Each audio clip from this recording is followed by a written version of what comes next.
गुरुदेव भगवान के चरणों में कोटि नमन। भगवत स्वरूप काशी में ही निवास करने वाले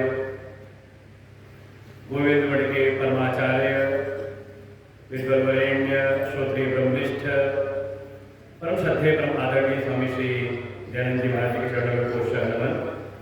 पूज्य महाराज जी, उपस्थित आचार्यगण, समस्त भगवत भक्त, श्रद्धा भक्ति स्वरूपी मातृ शक्ति,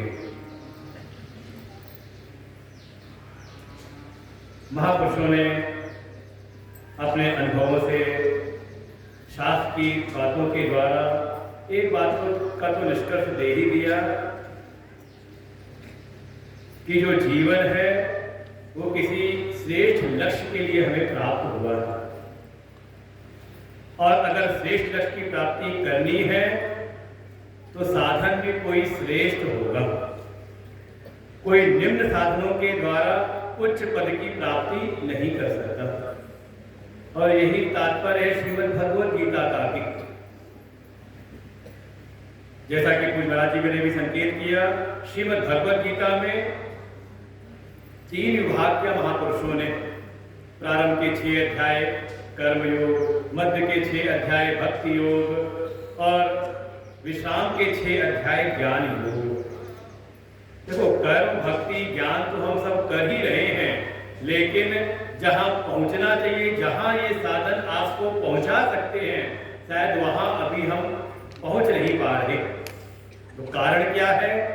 तो कारण साधनों में नहीं है, समस्या है साधनों के विज्ञान में। क्या हमने कर्म को ठीक प्रकार से जाना कि कर्म किस प्रकार से करने हैं? क्या हमने कहीं विद्वानों के द्वारा जाना कि वास्तव में भक्ति क्या है? क्या हमने ज्ञान के स्वरूप को जाना, जिस ज्ञान के द्वारा मुक्ति प्राप्त हो जाती है, वास्तव में वो ज्ञान क्या है? तो इसके लिए ही अगर कोई जिज्ञासु हो तो उसको श्रीमद् भगवत गीता की शरण में आना पड़ता। कर्म भक्ति ज्ञान त्रिवेणी का ये संगम है। और एक बात और कह दे कि जो महाकुंभ में न जा पाए हो, अगर श्रीमद् भगवत गीता का ज्ञान धारण कर लें, इसका श्रवण कर लें, तो उनको त्रिवेणी संगम का ही लाभ मिलता है इसके स्नान का। जैसे यमुना है वो कर्म की प्रतीक है, और यमुना का पर्यवसान होता है गंगा जी में। मां भगवती गंगा भक्ति स्वरूपिणी है। जब हो जाती है तो साथ में संलग्न हो जाती है सरस्वती। एक प्रकार से माना यही जाता है कि सरस्वती भी वहां पर है। और सरस्वती कौन सी है? तो वही महाकुंभ में जो संतों का समागम है, उनके जो कथा पंडाल है, चिंतन शिविर है, जहां ज्ञान की चर्चा हो रही है, वही सरस्वती है। और ये भक्ति का पर्यवसान होता है सरस्वती ज्ञान में। ये क्रम है। और कोई ज्ञान में आरूढ़ हो जाए तो समझ ले, फिर इस त्रिवेणी का जो संगम होने के बाद जो आगे धारा चलती है, ये जाकर के समुद्र में समाहित होती है। अब बढ़िया गुरु जी बताइए कि समुद्रपुर को नाम का कहना, समुद्रपुर हो तो कितना बढ़िया है, लेकिन समुद्र भी भाव का समुद्र ना हो, समुद्र हो स्वरूप रूप समुद्र हो। जैसे अनेकों नदियां आकर के अपना जल के साथ में समाहित हो जाती हैं, लेकिन नाम रूप का त्याग करके, यथा नद्य नाम रूप को विहाय, जैसे अनेकों नदियां अपने नाम और रूप को किनारे करके जाकर स्वरूप हो समुद्र में समाहित हो जाती हैं, ऐसे ही ये कर्म भक्ति और ज्ञान, इनकी धारा के साथ में कोई अपने स्वरूप, अपने आत्म स्वरूप में आकर के समाहित हो जाए, अपनी समस्त उपाधियों का त्याग करके, तो समझे कि उसका जीवन सार्थक है। और यही है परम श्रेय, जिसके बारे में अर्जुन बार बार भगवान से पूछता है गीता जी में। देखो, अर्जुन ने एक बात को छोड़ा नहीं है कि हे भगवान, मैं आपकी शरण में आया हूं अपने श्रेय के लिए। मेरे जीवन का श्रेय किसमें है? सुख की बात नहीं कही है, दुख से छुटकारे की बात नहीं कही, कहा जिसमें मेरे जीवन का कल्याण हो। और भगवान जो उपदेश करते कहते हैं परम श्रेय वापनोति, तो श्रेय नहीं बल्कि परम श्रेय की प्राप्ति कर लेगा। क्योंकि संसार में आपका अगर कोई परम हितैषी है तो वो परमात्मा ही है, क्योंकि वो आपकी आत्मा से भिन्न नहीं है। क्या कोई जगत में ऐसा है जो अपना स्वयं ही अपना अहित चाहता हो? कोई है यहां पर जो अपना अहित चाहता हो? हाँ, ये बात अलग है कि शायद हमें ये ज्ञान ना हो कि किसमें हमारा हित है, किसमें हमारा अहित है। ना समझी में हम अहित के साधनों को भी चयन कर लेते हैं, लेकिन भीतर से चाहते हित ही। कभी बाद में पछतावा होता है तो मन में होता है हम चाहते तो ये नहीं थे, लेकिन क्या करें, हमारे साथ हमने खुद ही चयन किया है। चाहते हित ही है। जैसे मैं स्वयं अपने लिए कभी भी अपना अहित नहीं चाहता, तो परमात्मा कोई अलग नहीं, हमारी आत्मा स्वरूप ही है। जब आपने कहा हरि व्यापक सर्वत्र समाना, अगर कोई हरि है, परमात्मा है, तो सर्वत्र है, समान रूप से है, तो क्या आपकी आत्मा से अतिरिक्त है? और जैसे ही कहा आपने कि आत्मा अलग परमात्मा अलग, तो अब ये सिद्धांत जो है कट जाएगा। फिर परमात्मा सर्वव्यापक नहीं है। बस इसी रहस्य को समझाने के लिए श्रीमद् भगवद गीता का प्राकट्य हुआ है। और महाराज ने थोड़ा अच्छी संगति लगा दी। गुरु जी ने बताया प्रेम कैसे प्रकट होता है कन्या के रूप में, और महाराज ने संगति बढ़िया लगा दी कि ये जो भगवान के हृदय का गीता में हृदय पार्थ, कि हे पार्थ, भगवान कहते ये जो गीता मेरा हृदय है। भगवान का जो प्रेम है किस रूप प्रकट हुआ? कामा भवती गीता के रूप में प्रकट हुआ। इसलिए इस गीता की अनिवार्यता है। हमारा विषय मां भगवती की कृपा, कृष्ण बाबा की कृपा, कि इस बार का विषय था तृतीय अध्याय, तीसरा अध्याय, जिसका नाम है कर्म योग, जिसका प्रारंभ ही हुआ जैसा अर्जुन ने शरणागति भगवान के समक्ष प्रस्तुत की और कामना की, भगवान से प्रार्थना की, हे प्रभु यश श्रेयस्यात् निष्टम ब्रूहि तन्मे, जिसमें मेरा श्रेय हो आप मुझको वही मार्ग बताइए। भगवान ने पूर्व में दो प्रकार के मार्ग बताए, एक ज्ञान का मार्ग, एक कर्म का मार्ग। ज्ञान की महिमा बताई कि बिना ज्ञान के उस श्रेय की प्राप्ति संभव है नहीं, और साथ ही उस ज्ञान की प्राप्ति कैसे हो, उस पात्रता के की उत्पत्ति के लिए कर्म योग की साधना बताई। लेकिन शायद अर्जुन को उतना स्पष्ट समझ आया नहीं। अर्जुन पुनः तीसरे अध्याय में यही बात पूछते हैं, जायसी चेत कर्मस्ते मतः बुद्धिर जनार्दन तत्किं कर्मणि घोरे मां नियोजयसि केशव। हे प्रभु, मैं तो आपकी शरण में आया था श्रेय के लिए। तद एकम वद निश्चित्य ये श्रेयो अहम आपनुयाम, जिसमें मुझको श्रेय की प्राप्ति हो आप मुझको वो एक निश्चित करके बता दीजिए। जैसे हम सब भी आते कहीं अगर शरणागत हो तो हम चाहते कोई सीधा सीधा कोई बात बता दे, ये भी अच्छा है, ये भी अच्छा है, ये भी अच्छा है। इसमें कहीं ना कहीं मन हमारा भ्रमित होता है।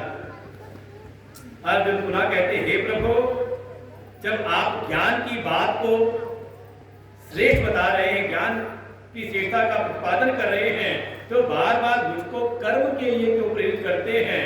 मुझको तो लग रहा है जैसे मेरी बुद्धि और ज्यादा इस विषय में सम्मोहित हो रही है। आप थोड़ा मेरी शक्ति अवस्था के अनुरूप आप मुझको बताइए मेरा कल्याण किसमें है। और भगवान पहले तो इस संशय का निवारण किए, मिले जुले नहीं, बल्कि जैसा पात्र है, जैसा अधिकारी है, उसके अनुरूप ही सृष्टि के प्रारंभ से ही वेद के रूप में, वेद मार्ग के रूप में मैंने दो प्रकार की निष्ठाओं का वर्णन किया है।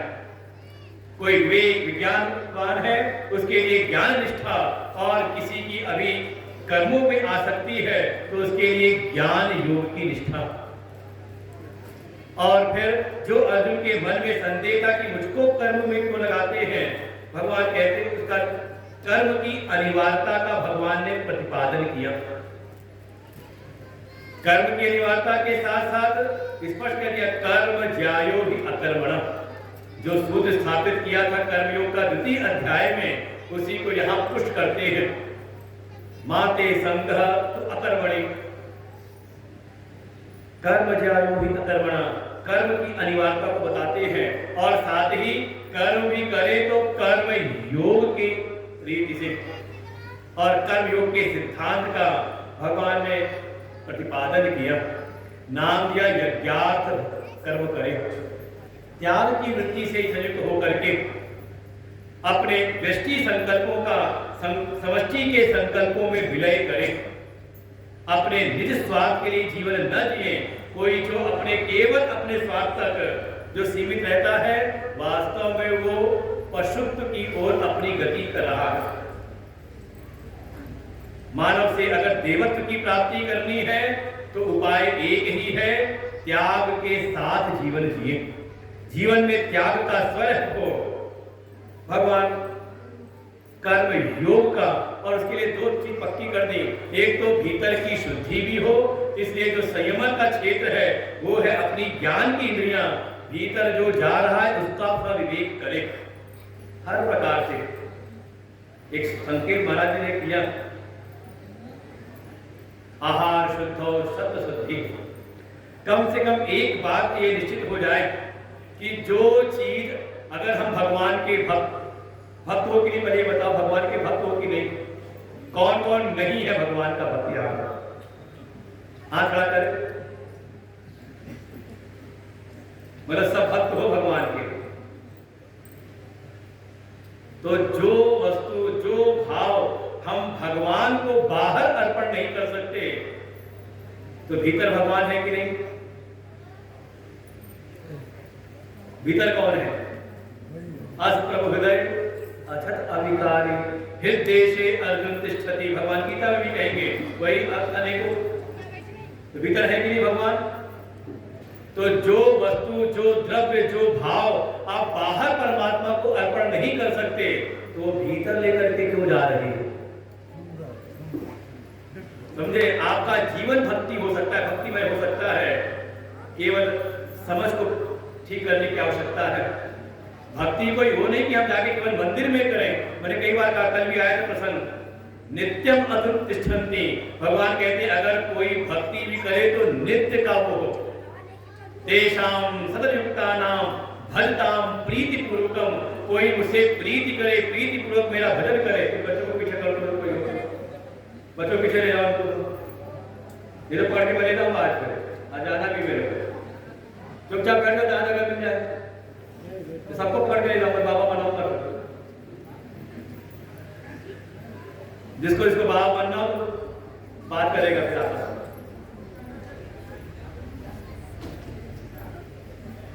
सतत युक्त होकर के जो भजन करता है, भक्ति भी हो तो सतत हो, हर क्षण हमारा भक्ति में जाए। कैसे? कहा ये विचार हर समय याद रहे कि जब हम जो भाव जो भगवान को बाहर अर्पण नहीं कर सकते, तो भीतर कैसे लेकर के जा रहे हो? भीतर भी तो उन्हीं को अर्पण हो रहा है। भगवान कहते हैं खा के आप सो जाते हो, पचाता कौन है? भगवान कहते 15वें अध्याय में, अहम वैश्वानरो भूत्वा प्राणिनाम देहमाश्रितः, प्राणियों के भीतर आश्रित होकर के मैं ही वैश्वानर अग्नि बन करके उसके खाए हुए अन्न को, उसके खाए हर भोग को मैं स्वयं पचाता हूँ। तो भीतर किसको अर्पण कर रहे हो? तो दोष हो रहा कि नहीं हो रहा? यही है कि हर वृत्ति, हर विचार, हर कर्म हमारा भगवान को अर्पण हो, कि ये जो कर्म हम कर रहे हैं इससे हमारे प्रभु तो, हम देखो दुनिया को तो विचार देते, दुनिया के लोग तो नाराज नहीं होंगे, परिवार का कोई नाराज नहीं होगा, समाज का कोई नाराज नहीं होगा। कभी ये मन में विचार नहीं आया कि कहीं हमारे इस कर्म के द्वारा प्रभु तो नहीं नाराज हो जाएंगे? कभी विचार आया आपके भीतर? नहीं आया तो इसको लेकर के आए। इसी को परमात्मा ने, भगवान ने निगमन किया है कर्म योग के सिद्धांत का, मयि सर्वाणि कर्माणि सन्न्यस्य अध्यात्म चेतसा। थोड़ा अपने चित्त को उदात्त स्थिति में लेकर के आए, इन सत्संगों के द्वारा आध्यात्मिक चित्त बनाए। वैसा नहीं जैसे संसार में भौतिक जगत में लोग कर रहे हैं। थोड़ा विचारोन्मुख होकर के जीवन जिए, जो भी करें थोड़ा विचार करके, कि ऐसा ना हो कि करने के बाद पछताना पड़े। जो भी करें भगवान कह रहे मुझको अर्पण करने के भाव के साथ में, अर्थात हमारे हर एक कर्म, हर एक वृत्ति इस बात का ध्यान रख करके हो कि इससे प्रभु रीझेंगे या प्रभु रुष्ट होंगे। जाय विधि मेरा साईं रीझे सोई भेष धर्म। यही तो भक्त का भाव है। आनुकूलस्य संकल्प प्रतिकूलस्य वर्जनम रक्षति इति विश्वासम। हर एक वृत्ति, हर एक कर्म में ये बात, ये ध्यान रहे कि जो मेरे प्रभु के अनुकूल हो, जो उनको प्रिय है, वही मेरा संकल्प हो।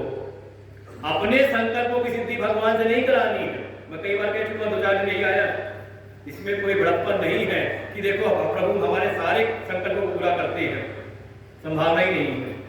कभी न कभी अगर आप इस वृत्ति में जियोगे तो कभी न कभी भगवान पर भी आरोप लगा दोगे।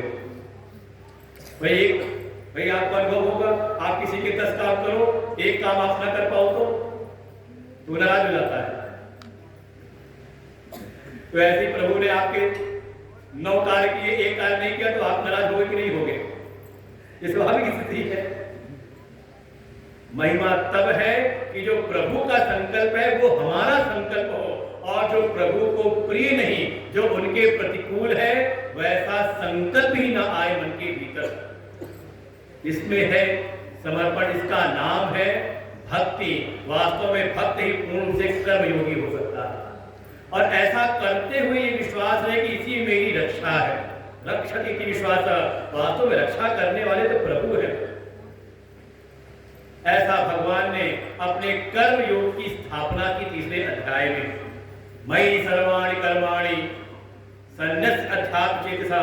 और देखिए जब भक्ति योग में आप जाएंगे, जहां भक्ति का निगमन करेंगे, तो वहां भी यही बात कह देंगे, ये तो सर्वाणि कर्माणि मयि संन्यस्य मत्पराः। अर्थात भक्ति और कर्म की जो चरम स्थिति है वो अलग नहीं है। प्रारंभिक स्थिति में कोई भेद अंतर हो सकते हैं, लेकिन चरम स्थिति दोनों की एक ही है, वो है पूर्ण समर्पण।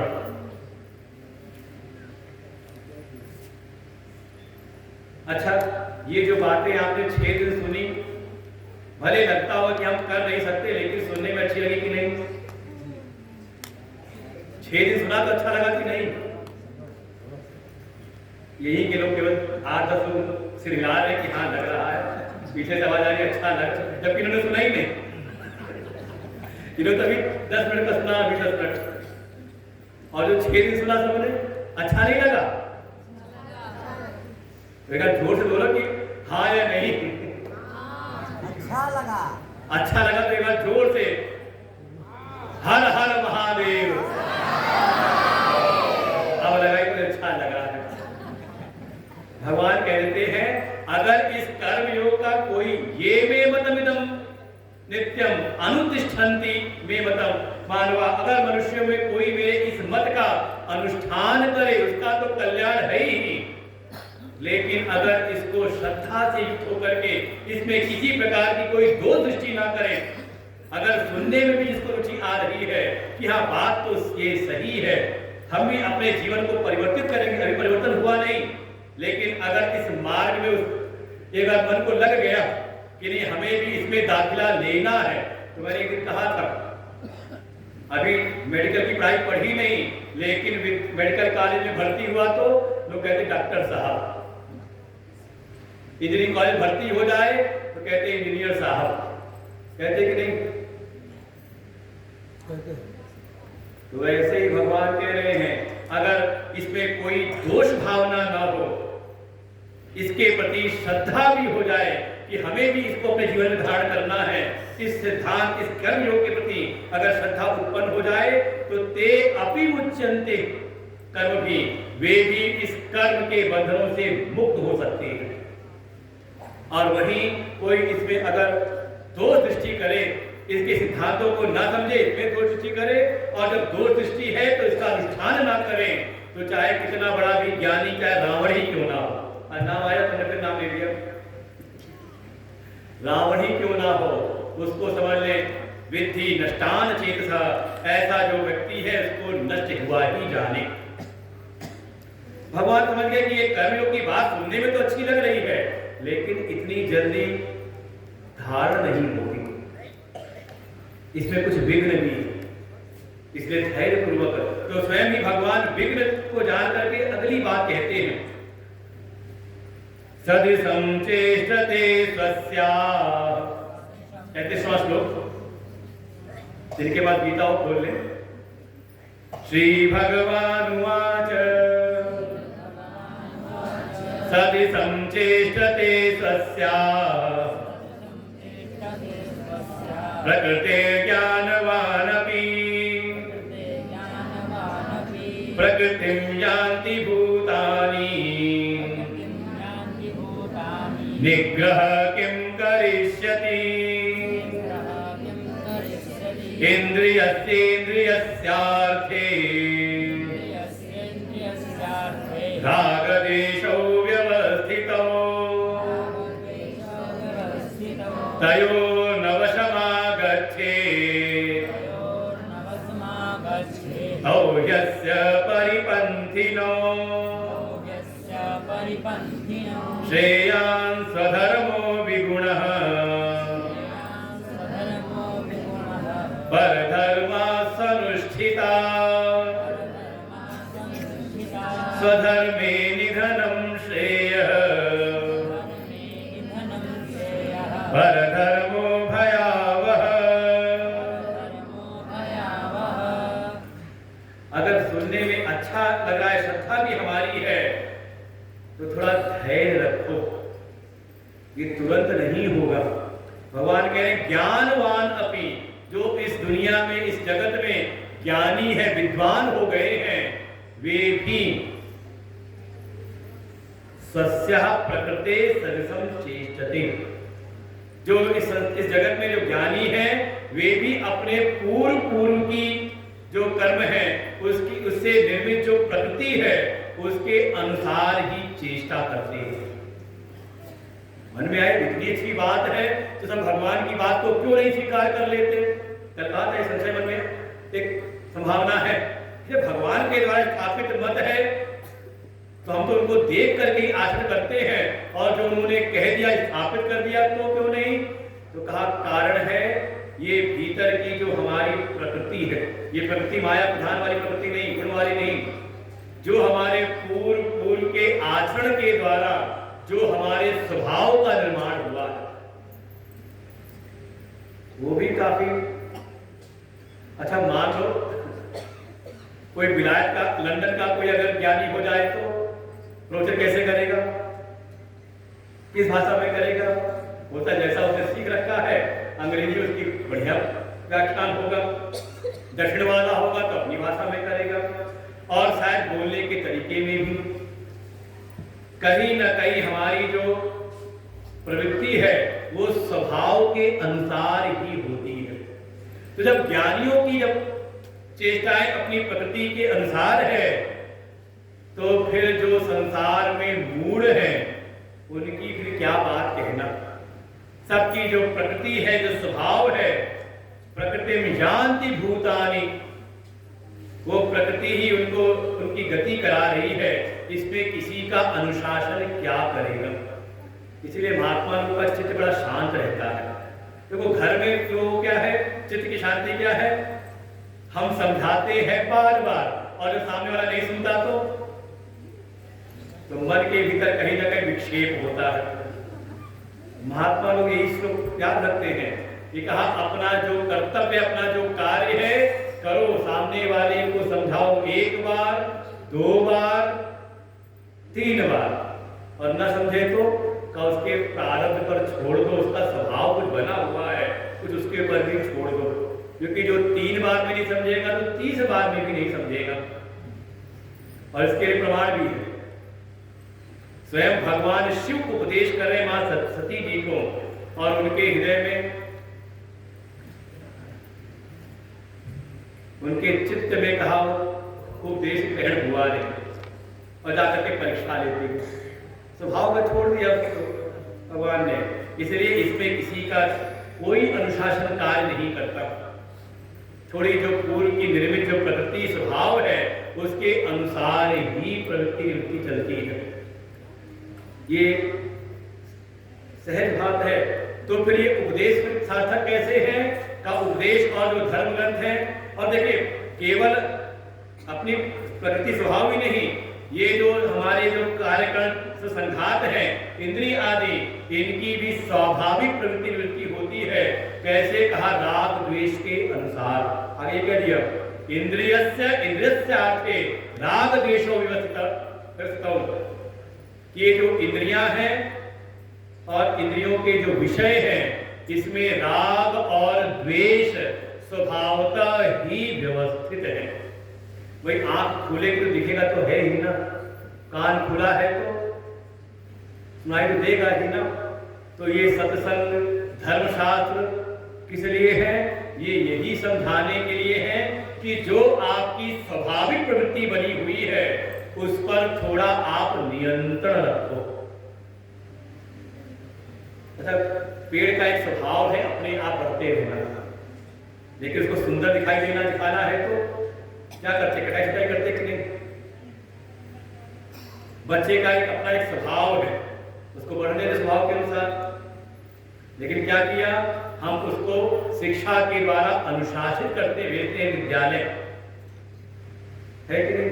तो ऐसे ही ये जो हमारे कार्यकरण संघात है इंद्रियां आदि हैं, इनका भी एक स्वभाव राग द्वेष है।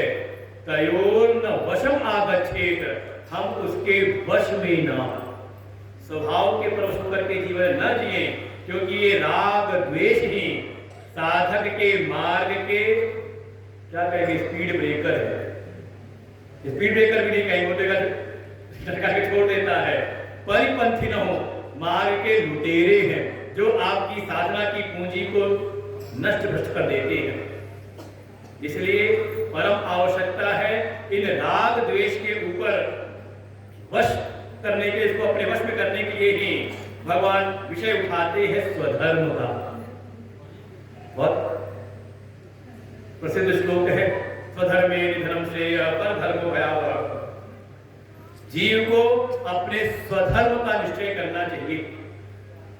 कैसे का? इसी में माध्यम बनते हैं शास्त्र।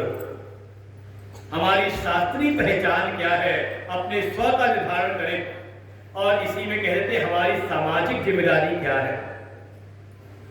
शास्त्रीय और सामाजिक की व्यवस्थाओं के अनुसार ही अपने स्व का निर्धारण करें, और उसके अनुसार जो आपका स्वधर्म है, चाहे वो देखने में गुण से रहित भी लगे। और कई बार होता है विद्यार्थी को पढ़ना ही अच्छा नहीं लगता, बाकी सब अच्छा लगता है। कोई गृहस्थ, देखो ये शास्त्रीय पहचान है, ब्रह्मचर्य आश्रम, आश्रम बड़ा आश्रम व्यवस्था कई शास्त्रीय पहचान है, और समाज का कोई पद है, दायित्व है, तो वो सामाजिक पहचान।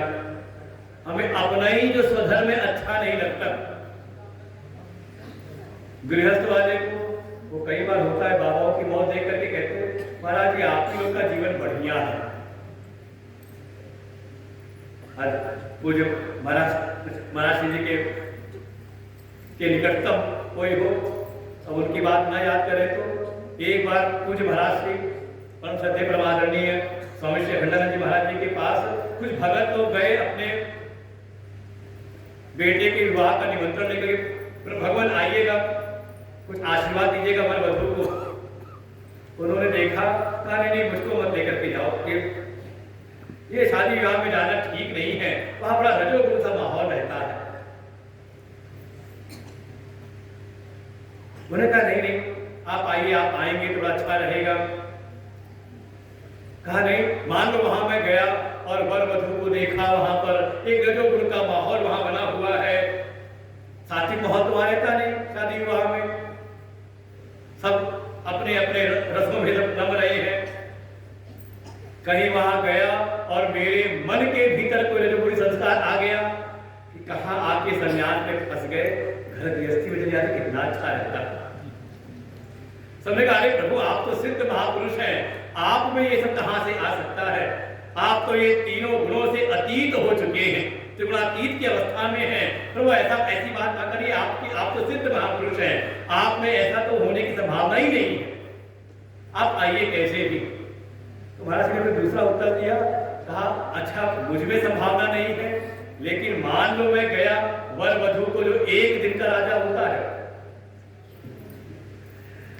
मैं गया उनको आशीर्वाद देने के लिए, और जैसे ही मैं वहां पहुंचूंगा तो जितने वहां पे श्रद्धालु भक्त हैं वो सारे जो खड़े थे मंच के पास में, दूल्हा दुल्हन की आवभगत में लगे हुए थे, उनके सामने लगे थे, सब उनको अकेला छोड़ के आ जाएंगे मेरी सेवा में। होता है, होगा कि नहीं हो सकता है कि नहीं? कहीं सब आ गए मेरी सेवा में, और वहां बैठे बैठे दूल्हे के मन में आ गया बेकार ही हमारा ये जीवन, एक दिन के लिए तो मंच मिला था, एक दिन के लिए तो जयमाला पढ़नी थी, और उसका भी मजा ले गए कौन? बाबा जी आकर के। तो इन्हीं का जीवन धन्य है। कहीं वर के मन में आ गया कि एक गृहस्थी में जाने से अच्छा तो यही है कि सन्यासी बन जाओ, इसे जाना ठीक नहीं। लेकिन लोगों ने कहा भगवान आइए आशीर्वाद दीजिए, महाराष्ट्र गए वहां पर, लेकिन ये संभावना होती है, जरा सा हमारे घर में कुछ खटपट सी हुई, हमें लगता है बाबा जी सही बात कहते हैं, सन्यासी का जीवन ही ठीक है। और सन्यासी थोड़ा जीवन में, सन्यास के जीवन में थोड़ा अगर प्रतिकूलता आ जाए और भक्तों के बीच में आकर के बहुत दम जाए तो उसको लगता है गृहस्थी का ही जीवन ठीक है। नहीं, ये भागवत में वर्णन किया है ये बात। एक महात्मा समझाते हैं आत्मदेव ब्राह्मण को, मुने एकांत जीवन संन्यास सर्वथा सुखम, अरे सब संसार की वासना को त्यागो, संन्यास में परम सुख है। और वो कहता है गृहस्थो सरसो लोकः, वास्तव में रस तो गृहस्थ में ही है, संन्यासो संन्यास एव ही। कहीं ना कहीं किसी परिस्थिति विशेष में हमें अपना जो स्वधर्म है गुण से रहित लगने लगता है, और दूसरे का जो धर्म है अर्थात जो पर धर्म है वो हमें गुणवान लगता है। भगवान कह रहे सावधान, राग द्वेष के परवश नहीं होना है। ये इंद्रियों के अनुकूल विषयों में राग करती हैं और प्रतिकूल विषयों में द्वेष करती हैं।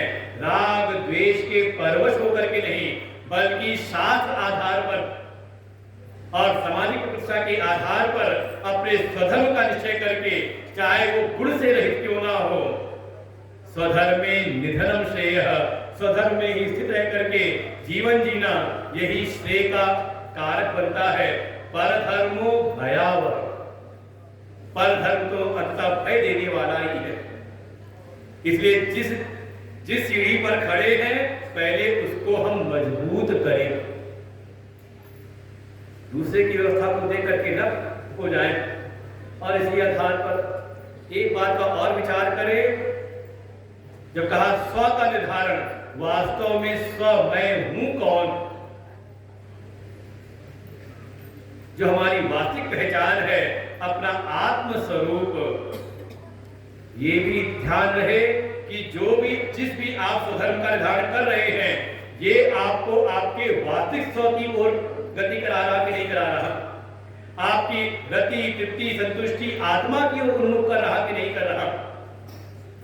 अगर कर रहा है तो चाहे उसमें कष्ट भी हो उसको स्वीकार करो, उसी में श्रेय की प्राप्ति है। और जो आपके वास्तविक स्व से विमुख करे, समझ लें वो परधर्म है और वो अंततः भय देने वाला ही है। अरे आपको भवसागर के भवचक्र में ही डालने वाला है, इसलिए उससे बचे। भगवान तो इतना कह के चुप हो गए। सब बातें तो अच्छी लगी अर्जुन को, जैसे आपने कहा बहुत अच्छी लगी, लेकिन मन के भीतर अर्जुन के एक जिज्ञासा, एक प्रश्न कहा कि अर्जुन उवाच अथ केन प्रयुक्तोऽयं पापं चरति पूरुषः अनिच्छन्नपि वाष्णेय बलादिव नियोजितः। अर्जुन सुन करके लगता है कि हाँ यही हमें करना चाहिए, हम अपने स्वभाव को भी परिवर्तित करें, अच्छा बना लें। लेकिन ऐसा लगता है कभी ना कभी, ऐसी परिस्थिति ऐसी लगती है कि अनिच्छन्नपि, इच्छा ना होते हुए भी, हे वासने हे वृष्टिवश में आए हुए प्रभु, कई बार ऐसा होता है इच्छा ना होते हुए भी जैसे बलात् नियोजिता एव, जैसे कोई बैठ करके भीतर बलपूर्वक हमें लगा रहा है, और हम जो नहीं चाहते हैं पाप का आचरण, पाप कर्म, उसका हम आचरण कर बैठते हैं। तो प्रभु यही बताओ, अथ केन, किसके द्वारा प्रयुक्तो अयम, ये जो पुरुष है, ये जो जीव है, ये मनुष्य किसके द्वारा ऐसा लगा दिया जाता है बलपूर्वक, जैसे इच्छा नहीं भी है तो भी। से जानते हैं कि झूठ बोलना गलत है, पहली बार सुन रहे हैं। चोरी करना पाप है। चोरी का मतलब केवल नहीं कि दूसरे की चीज उठा के रख ली, चोरी का मतलब गीता जी के अनुसार, गीता जी के अनुसार चोरी का मतलब तैर दत्तान अपरायेभ्यो यो भूंगते स्तेन एव सब, कि जिनके जिनके भी हम पर ऋण है, जिनके जिनके भी हम पर उपकार है, चाहे वो देवता है, माता पिता है, गुरुजन है, मनुष्य है, जगत के भूतों का हम पर ऋण है, बिना उनको उनका अंश दिए सब जो अपने ऊपर ही खा लेता है, ये पद्धति आदि कारणा। कौन है वो? चोर। अब नहीं कह सकते गलती हो गई, अब करो तो अपराध हो जाएगा, क्योंकि हमारा काम था बताना, हमने बता दिया आपको। अब नहीं कह सकते आप जाकर के ऊपर कि हमें तो पता ही नहीं था। वैसे कर्म के सिद्धांत में आप ये सिद्धांत बना नहीं सकते, विषय है, चाहे वो आप जान के भीतर ले जाओ और चाहे अनजाने में चला जाए, घात करेगा कि नहीं। बिजली का नंगा तार हो, करंट दौड़ रहा है, कोई इंजीनियर उसको छू ले, समझदार व्यक्ति, और कोई अनजान छू ले, तो किसी को लगेगा किसी को नहीं लगेगा, ऐसी कोई है? चाहे जान के छुए चाहे अनजान के, अगर दोष हुए हैं तो उसका फल तो भोगना ही पड़ेगा, अवश्यमेव भोक्तव्यम। तो हम ना चाहते हुए कि हमसे कोई गलत कार्य ना हो, हम कोई पाप कर्म ना करें, लेकिन फिर भी ऐसा लगता है जैसे कोई लगा देता है बलपूर्वक। वो कौन है जानना है कि नहीं? न जानना हो तो आरती करवाई जाए, क्योंकि समय तो हो गया है पूरा आज का। कर्मयोग का सिद्धांत तो पूरा हो गया। अब ये अर्जुन ने अपनी तरफ से एक बात और पूछी है, तो कहो तो अभी सुना दे, ये तो अगली बार सुनाए। चलो कोशिश करते 10 मिनट के अंदर। वैसे गीता जी का इसी अध्याय में है। आज दोष इसलिए नहीं है क्योंकि बड़े बड़े महापुरुष लोग आए हुए हैं। यद यदा चरति श्रेष्ठ तत् तद्दे एवं जना, जैसा जैसा श्रेष्ठ महापुरुषों ने मार्ग बनाया है, स्थापित किया है, उसी का अनुपालन हम भी कर लेते हैं। अब किसी परिस्थिति विशेष के कारण महाराज महापुरुष विलंब से आए थे, आज का कार्यक्रम विलंब से हुआ, तो विलंब तो हो ही रहा है। तो आज 10 मिनट हम और। श्री भगवान उवाच कामैष क्रोधैष रजो गुणसमुद्भवः महाशनो महापाप्मा विद्धेनं इह वैरिणम् विद्धेनं इह वैरिणम् धूमेनाव्रियते वह्नि यथादर्शो मलेन च यथोल्बेन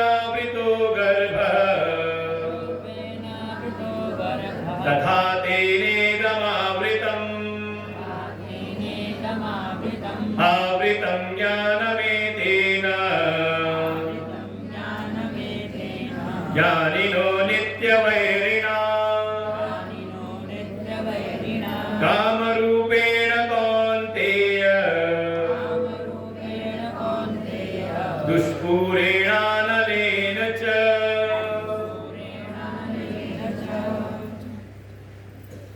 वैसे धीरज रखें।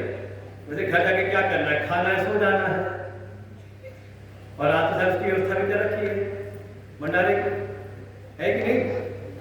तो लोगों को भी चिंता नहीं, माताओं को लोगों को भी चिंता नहीं, आगे रोटी की चिंता करनी, भोजन की चिंता करना। सत्संग सुनो, खाओ, बस घर जाके सो जाओ। थोड़ा विलंब भी हो जाए तो क्या बात है। जैसा अर्जुन ने पूछा, भगवान कहते हाँ है तो कौन है? सीधे भगवान कहते काम ईश, वो कोई और नहीं, काम ही है।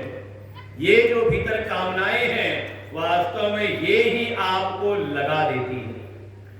अच्छा, कोई कामना ना हो और आप कहीं कुछ करो, मन के भीतर था, एक कामना थी, बन रही थी कि देर हो रही है, भोजन की व्यवस्था, कह दिया नहीं भोजन की व्यवस्था है, खत्म हो गई कामना, तो अब तो नहीं जाना ना। कौन लगा रहा है? कोई भीतर कामना आए तो आप उठ के चल देते हो। और यही मान लो काम, अच्छा मान लो सुन तो लिया भंडारे की व्यवस्था और भोजन ना मिले बाद में, तो क्या होगा? पीड़ा नहीं, क्रोध आएगा। अभी तो कहा था भोजन मिलेगा और हमारे वो भोजन नहीं मिला, तो क्या हो गया? ये काम ही क्रोध का रूप ले लेता, दो नहीं है। इसलिए भगवान एक वचन में कह रहे काम ऐसा क्रोध ऐसा। ये जो भीतर कामना है यही जब हत होती है, प्रतिपादित होती है, तो यही क्रोध को उत्पन्न करती है। और जब क्रोध आ जाए तो आप ध्यान करो, होगा? हाँ नहीं, तब जुबान पर पहले तो होठ पटलाएंगे, आंखें लाल होंगी, फिर जुबान खुलेगी और फिर आप क्या हो जाओगे? किसी न किसी कर्म में लग जाओगे। रजोगुण को ये उत्पन्न कर देता है। कोई कामना ना हो तो आप किसी कार्य में प्रवृत्त नहीं होते।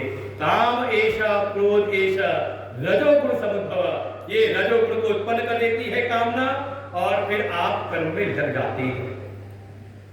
और है कैसी कामना का स्वरूप? क्या है?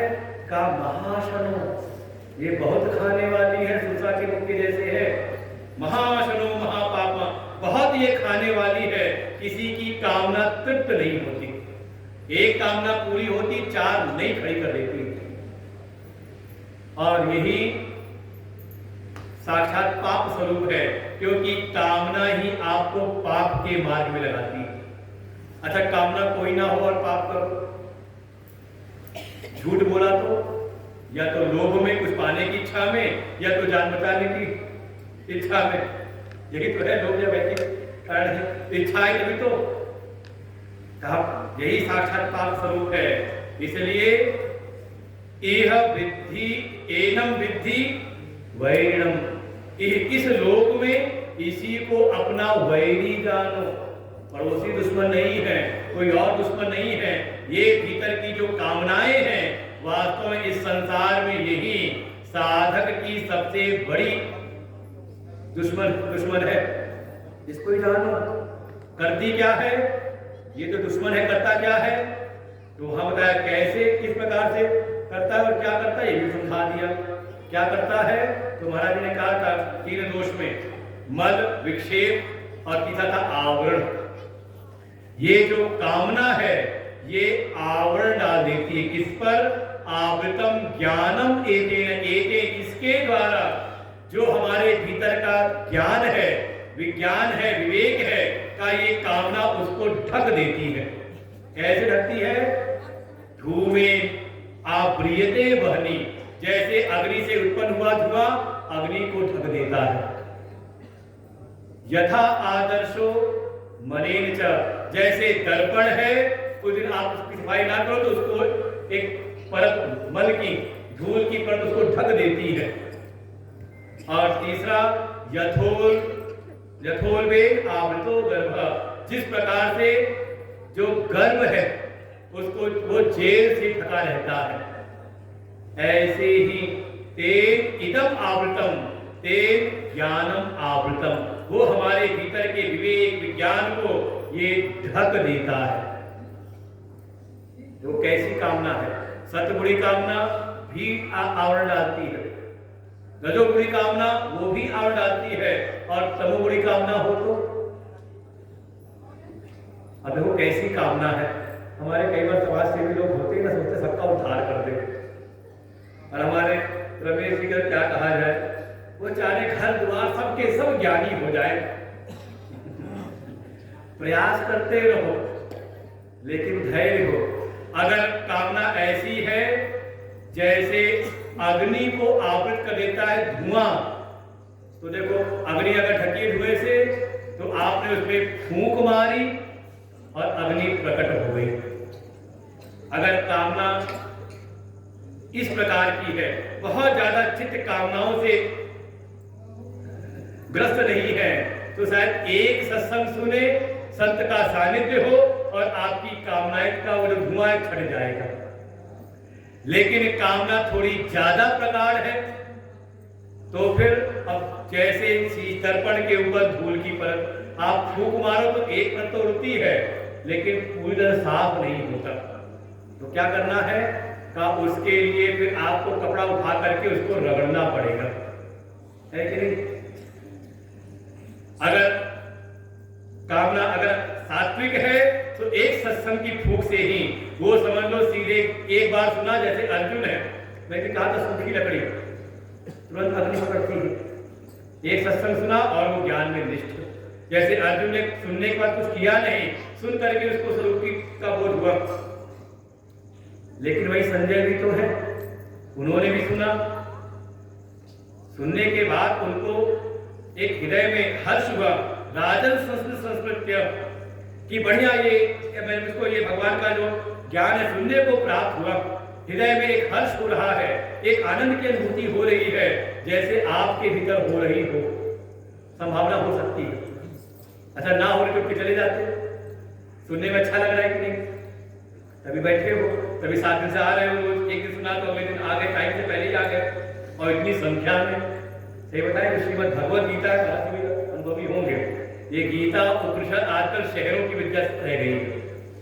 गांव में कथा होगी, भागवत होगी, शिव पुराण होगी, देवी भागवत होगी, गीता, और गीता के सत्संग में भी इतनी भीड़ हो जाए,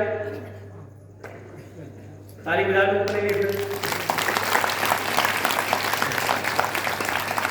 ऐसे संकेत तो हमको 3 दिन के कार्यक्रम से लग गए। जब 3 दिन त्रिदिवसीय कार्यक्रम हुआ था कि जब कोई कथा नहीं, तब इतने लोग सुन रहे हैं 2-2 घंटे 3 घंटे, तो हमने गीता जी के प्रवचन ठीक है, मतलब 4-5 लोग कम तो नहीं होंगे, ज्यादा ही होंगे, कुछ खड़े ही, आज कुर्सी भी नहीं मिल रही, बहुत सारे लोग खड़े ही।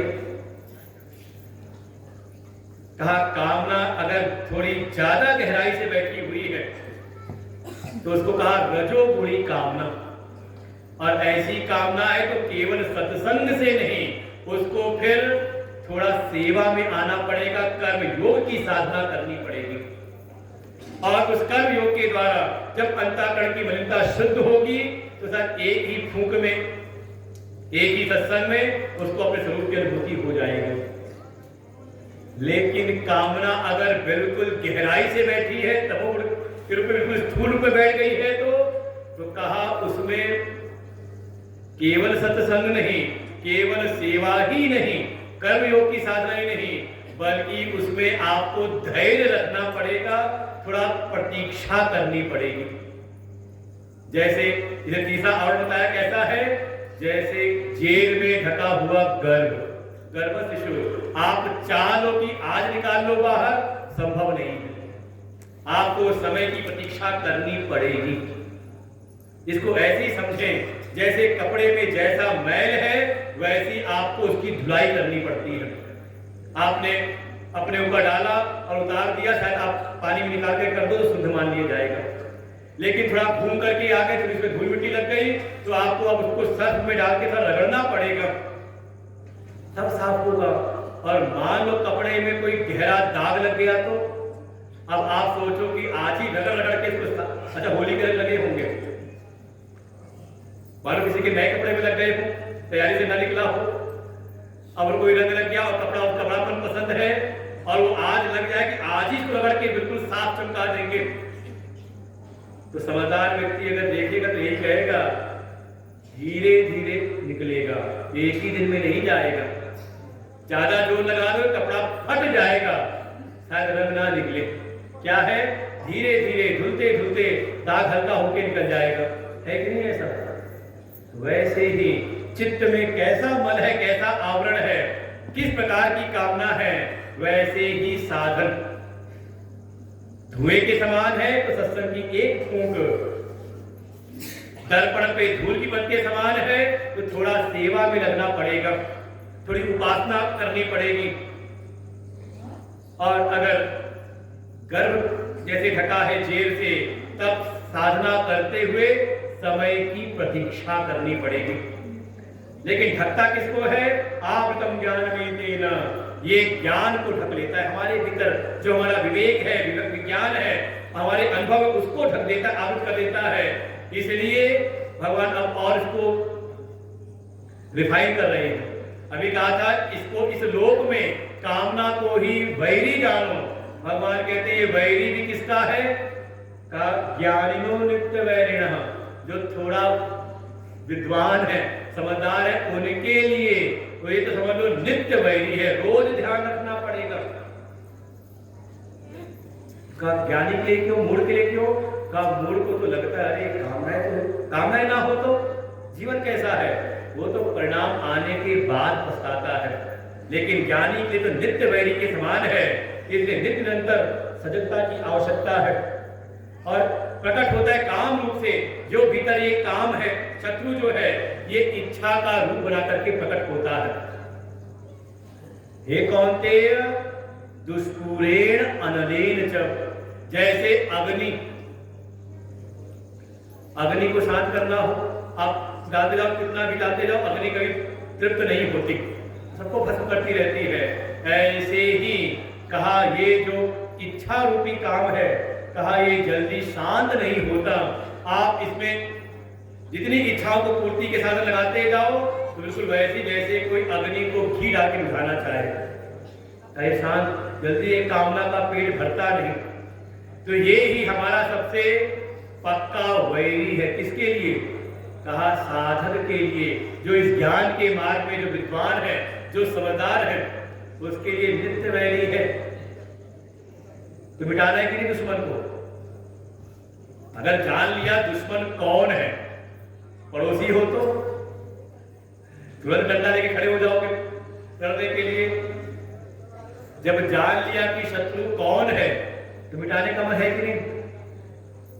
लेकिन अगर शत्रु को मिटाना है तो पहले ये तो पता हो कि शत्रु है कहां पर, जिसका आश्रय कहां है। भगवान उसको भी समझाते हैं। इंद्रियाणि मनोबुद्धि अस्याधिष्ठानमुच्यते एतैर्विमोहयत्येष ज्ञानमावृत्य देहिनम् तस्मात् त्वमिन्द्रियाण्यादौ नियम्य भरतर्षभ पाप्मानं प्रजहीह्येनं ज्ञानविज्ञाननाशनम्। कहाँ रहता है ये काम रूप शत्रु? भगवान इसके अधिष्ठान बताते, अस्य अधिष्ठानम, इस काम रूपी शत्रु के ये 3 अधिष्ठान है, आश्रयभूत है। कहाँ रहती है? तो पहले कहा इंद्रियाणि, सबसे पहले इंद्रिय पे ही आती है, इंद्रियों में ही। फिर इंद्रिय द्वार से प्रवेश करती है मन में रहती है, और वहीं से प्रवेश कर जाती है कहा बुद्धि में। इंद्रियाणि मनोबुद्धि अस्य अधिष्ठान उच्यते, इसी के ये 3 ही अधिष्ठान आश्रय कहे गए। और एक बात भीतर प्रवेश कर जाए तो कहा ये जो काम है, ये ही इन इंद्रियों को आश्रयभूत बना करके, इंद्रिय मन बुद्धि को ही आश्रयभूत बना करके, जो देह के भीतर देही है, जीव है, या आप कह लो मैं हूं। अभी आत्मज्ञान तो हुआ नहीं, तो कहां बैठे हैं? कहा जीव भाव में, कहा ये जीव आत्मा के ज्ञान को ढक देता है। और कहा ये कामना, एक बार भीतर कोई कामना आ जाए तो आपको लौकिक मर्यादा का भी होश नहीं रहता। क्रोध आ जाए तो कहीं बहा के लिए जाता है, उड़ा कर ले जाता है, अर्थात हमारे भीतर का जो ज्ञान है उसको ढक देता है।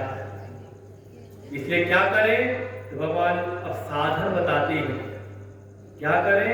कहा तस्मात्, निष्कर्ष दे रहे हैं इस शत्रु को कैसे भगाना है। तस्मात् तुम आदो इंद्रियाणि, तुम सबसे पहले इंद्रिय द्वार पर ही इन कामनाओं को रोक दो, नियम्य। देखो जहां से शुरू किया था प्रसंग वही ला करके विश्राम कर रहे हैं। एक साधन बताया था, यस्तु इंद्रियाणि मनसा नियम्य, याद है कि भूल गए? 7वां श्लोक, लंबा प्रवचन हुआ था। कैसे करना है?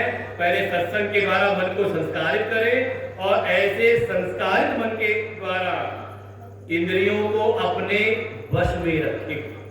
जो हितकारी हो, जो भगवत अनुकूल हो, उन्हीं को भीतर लेकर के जाओ। इंद्रिय द्वार पर ही रोक लो इनको, इंद्रिय द्वार पर ही। देखो ऐसी है, सबसे पहले कोई जगत का विषय है, उसका संसर्ग होता है इंद्रियों से। इंद्रियों ने जैसे ही देखा और मान लो उसके बाद वो संसर्ग दूर हो जाए तो कई बार भूल जाता है। लेकिन वही चीज बार बार सामने आ जाए, एक बार आई, 2 बार आई, 10 बार आई, तो का उसका भीतर फिर उसे एक संग हुआ, फिर संकल्प भीतर हो गया, हाँ ये वस्तु तो चाहिए। देखो ये जितनी प्रचार कंपनियां ने यही कार्य कर रही है, वो इस लगता है गीता के श्लोक को जानती है, सारी कंपनियां जानती है कि कैसे प्रभावित कर सकते हैं। इसलिए आपको बार बार दिखाते हैं, सड़क पे होर्डिंग लगा के दिखाते हैं, अगर आपके पास ये वस्तु नहीं तो जीवन बेकार है, यही तो बताते हैं। जब बार बार देखा तो धीरे से उसका एक संकल्प भीतर आ गया, हाँ ये चीज तो होनी चाहिए। क्या हुआ? वो काम रूपी शत्रु आ गया मन के भीतर। लेकिन साधुता ना मिले तो निकल सकता है, लेकिन संजोग ऐसा हुआ कि हम कहीं गए और कई कंपनियां ऐसी होती है, कहती अरे आप चिंता ना करो, आके हमारे यहाँ टेस्ट ड्राइव ले लो, चला करके देख लो वाहन को, या जो उत्पाद होगा, जो प्रोडक्ट होगा, उसको घर ला करके आपको डेमो दिखा देंगे। आपने देखा घर में कंपनी सब काम करती है ये, और नहीं तो आप किसी इष्ट मित्र के यहाँ गए और देखा अरे जो चीज हमने देखी थी इनके घर में है, और थोड़ा उसने भी महिमा मंडन कर दिया। अब बताओ, अब तो बुद्धि में निश्चय हो गया कि अगर ये हमारे घर में नहीं तो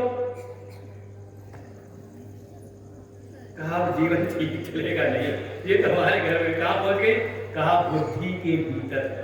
इसलिए भगवान कह रहे हैं बुद्धि तक जाने की, क्योंकि एक बार बुद्धि में शोभन भाव बैठ गया, रस भाव बैठ गया उस विषय के प्रति, तो फिर इंद्रिय निग्रह, मनो निग्रह का कहीं काम नहीं आता। ना हो तो किसी अच्छे व्यसनी कोई हो तो समझ सकता है। व्यसन मतलब नशा सा करने वाले,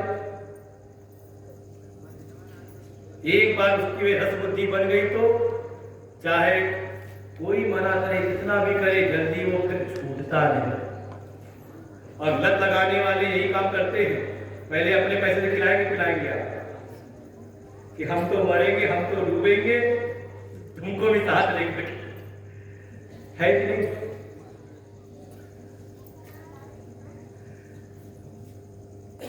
एक इसलिए भगवान कह रहे इंद्रिय द्वार पे शुरुआत ही मत करो, यहीं पर रोक ले, यहीं पर। क्यों? इसको पाप रूप जाने, पाप मानम एनम, इसको पाप रूप जान करके यहीं पर त्याग दें। क्यों? क्योंकि ये हमारे ज्ञान और विज्ञान का नाश करने वाला है। इंद्रिय परिसंयम हो, ज्ञान विज्ञान नाशनम, इसलिए सावधान हो जाए। मन में आए सावधान तो रहते हैं, चाहते भी हैं, लेकिन हिम्मत नहीं होती। या कोई ऐसा आश्रय मिल जाए जिस आश्रय को हम पकड़ ले तो शायद हमारी साधना सहज हो जाए। भगवान आगे कहते हैं आश्रय पकड़ सकते हो विचार का, और सबसे बड़ा आश्रय है अपने आत्मविज्ञान का। और देखिए ये जो 2 श्लोक हैं ये अगले अध्याय की संगति है। जैसे इसका नाम है कर्मयोग, तो अगला अध्याय है ज्ञान कर्म संन्यास योग। कर्म संन्यास तो करना है, पहले कहा था न संन्यासनात् एव, केवल कर्म संन्यास से नहीं बल्कि ज्ञान से युक्त। तो अगला अध्याय है ज्ञान कर्म संन्यास योग, ज्ञान पूर्वक कर्म का संन्यास। तो ज्ञान क्या है, कैसा विचार हो, तो भगवान 2 श्लोक अगले अध्याय की संगति के रूप में उपस्थित करते हैं। अगले अध्याय को जोड़ने के लिए कि अगले अध्याय के भी थोड़ी रुचि बनी रहे। जैसे कहते हैं इसको जानना है तो अब अगले सत्संग में आना। अब तो आज पूरा हो रहा है, पढ़ लेते हैं। और ये जो मंत्र है, ये जो श्लोक है, ये हमारे उपनिषद का मंत्र, वेद का मंत्र है। इंद्रियाणि पराण्याहु इंद्रियेभ्यः परं मनः मनसस्तु परा बुद्धि यो बुद्धे परतस्तु सः एवं बुद्धे परं बुद्ध्वा संस्तभ्यात्मानमात्मना जहि शत्रुं महाबाहो कामरूपं दुरासदम् कामरूपं दुरासदम्। ओम तत्सदिति श्रीमद्भगवद्गीतासु उपनिषत्सु ब्रह्म विद्यायां श्रीकृष्णार्जुन संवादे ब्रह्म विद्यायां योगशास्त्रे श्रीकृष्णार्जुन संवादे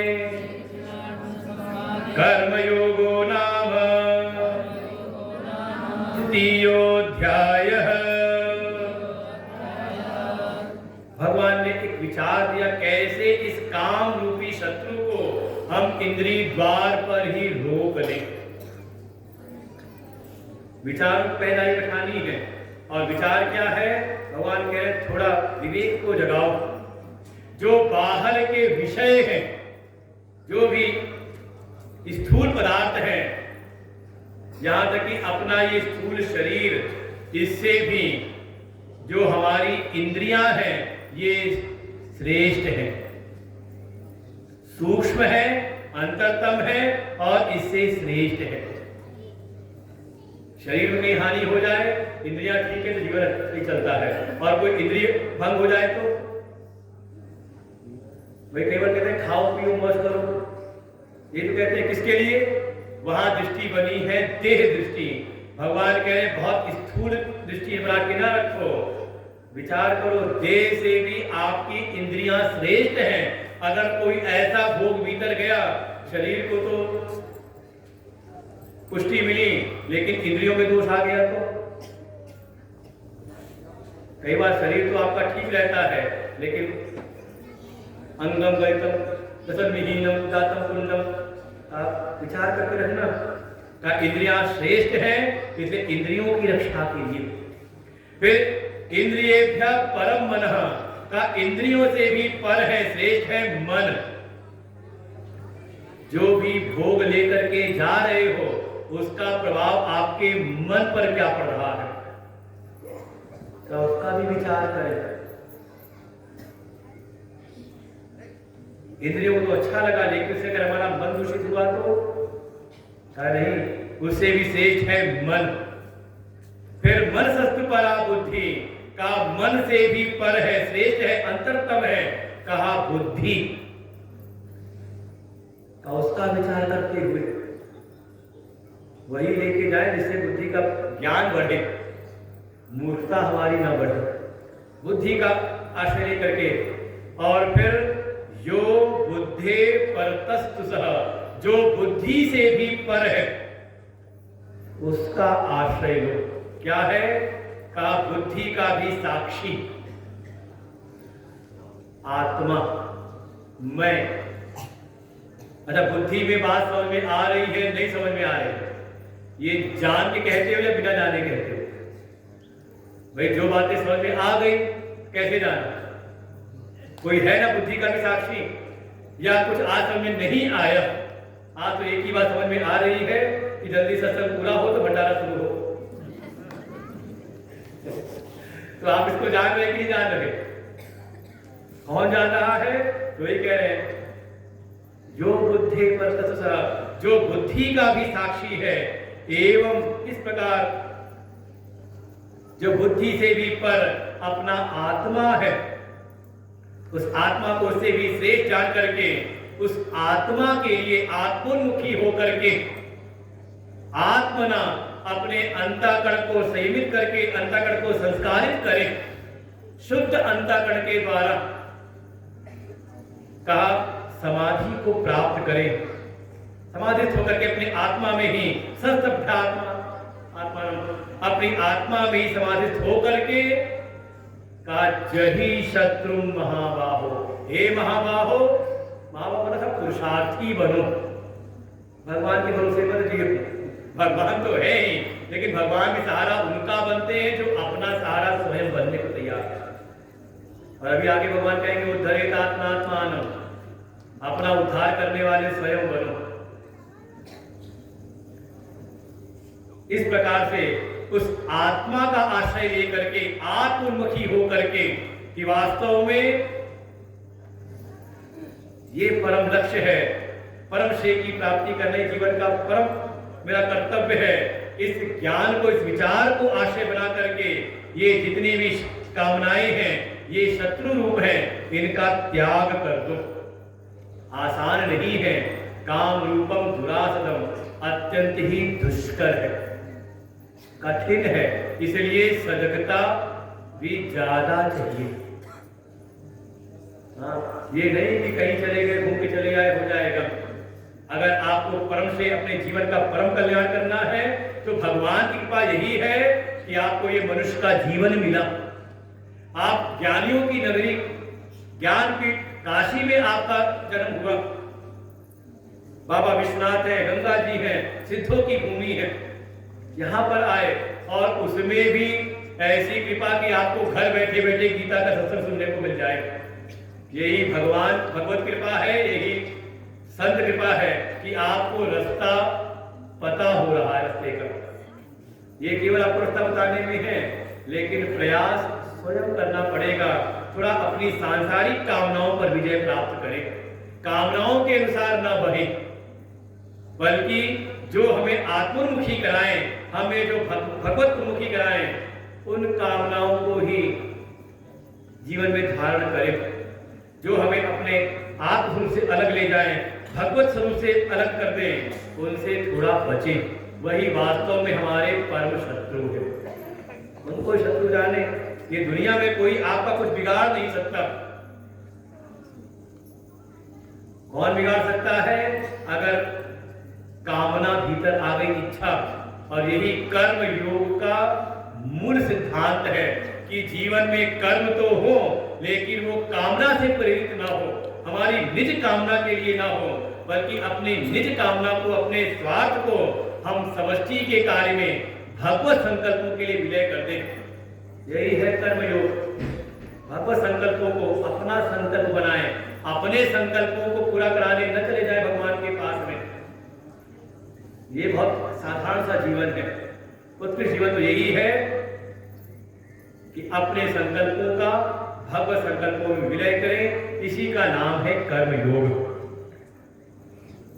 बाबा विश्वनाथ जी की अहेतु कृपा, माँ भगवती गंगा मैया की ऐसी कृपा कि हमें ये अवसर मिला कि ऐसा दिव्य ग्रंथ जिनकी महिमा महाराज जी आकर के आज गा रहे थे, विद्वानों ने गाई है, प्रस्थान प्रेम इसको स्थान प्राप्त हुआ है, ऐसी श्रीमद् भगवद गीता का हमें कुछ चिंतन करने के लिए अवसर मिला था। इस ज्ञान के प्रति थोड़े हमारे हृदय में श्रद्धा उत्पन्न हो, कारण श्रद्धावंतो अनसूयंता, इसमें दो दृष्टि न हो। अगर इसमें कोई भी संदेह लगता है तो ये हमारे शास्त्र में नहीं है, अभी हमारी बुद्धि उस स्तर की नहीं हुई। तो आवश्यकता है अपने बुद्धि के परिमार्जन का, अपने शास्त्रों के प्रति श्रद्धावान हो, अपने संतों के प्रति श्रद्धावान हो, तब उसको भगवत प्राप्ति सहज होती है। भगवान के हेतु कृपा और माध्यम बन गए। देखो भगवान भी श्रेष्ठ कार्यों के लिए श्रेष्ठ लोगों को माध्यम बनाते हैं। जिसे माध्यम बने प्रमुख जी उपेंद्र नाथ सिंह जी, अब भाई भगवत नामी भगवान का रखा है, माता पिता श्रेष्ठ कार्य उसका वहन आगे कर रहे हैं और साथ में इनके सहयोगी में लगे रहे। रमेश जी हैं, कृष्णा जी हैं और भी तो सब लोग हैं, तमाम लोग उनके साथ में इस कार्य में। और देखें सफलतम आयोजन है। अब इतने लोग आके गीता के सत्संग सुने और देवता भी प्रसन्न हो जाए। देखो यज्ञ की बात हो तो यज्ञात होने पर जन्य है, और वर्षा भी हो गई कार्यक्रम के मध्य में, कोई विघ्न नहीं हुआ, सत्संग पूरा हुआ, उसके बाद बारिश भी जम करके हुई और सत्संग के समय पर नहीं हुई। तो देखो देवता भी प्रसन्न है। और जिस आयोजन में संतों का आगमन हो जाए, महापुरुषों का आगमन हो जाए, तो ये कार्यक्रम की पूर्ण सफलता है। तो भगवान की ऐसी कृपा हमारे जजमान परिवार को बारंबार ऐसे ही प्राप्त होते रहे, ऐसे ही कार्यों में, श्रेष्ठ कार्यों में जिनको बारंबार निमित्त बनाए, जिससे पूरे ग्राम समाज का और पूरे क्षेत्र का ही, हमें तो पता है कि पूरे जिले भर से ही लोग आ रहे हैं, और केवल चंदौली से नहीं, वाराणसी से भी महाराज जो बैठे हुए हैं, आए हुए हैं, तो पूरे क्षेत्र का ही कल्याण हो। इन्हीं शुभेच्छाओं के साथ में जो भी प्रत्यक्ष रूप से इसमें सहभागी बने, सबको हृदय से बारंबार इस व्यासपीठ के से आशीर्वाद है, उनके जीवन में उत्तरोत्तर उन्नति होती रहे, भगवान की भक्ति बढ़े, ज्ञान की प्राप्ति हो। इन्हीं शुभेच्छाओं के साथ मंच पर उपस्थित संतों के चरणों में बारंबार नमन वंदन करते हुए वाणी को विराम देते हैं। सर्वे भवन्तु सुखिनः, सर्वे सन्तु निरामयाः, सर्वे भद्राणि पश्यन्तु, मा कश्चित् दुःखभाग् भवेत्। ॐ पूर्णमदः पूर्णमिदं पूर्णात् पूर्णमुदच्यते पूर्णस्य पूर्णमादाय पूर्णमेवावशिष्यते।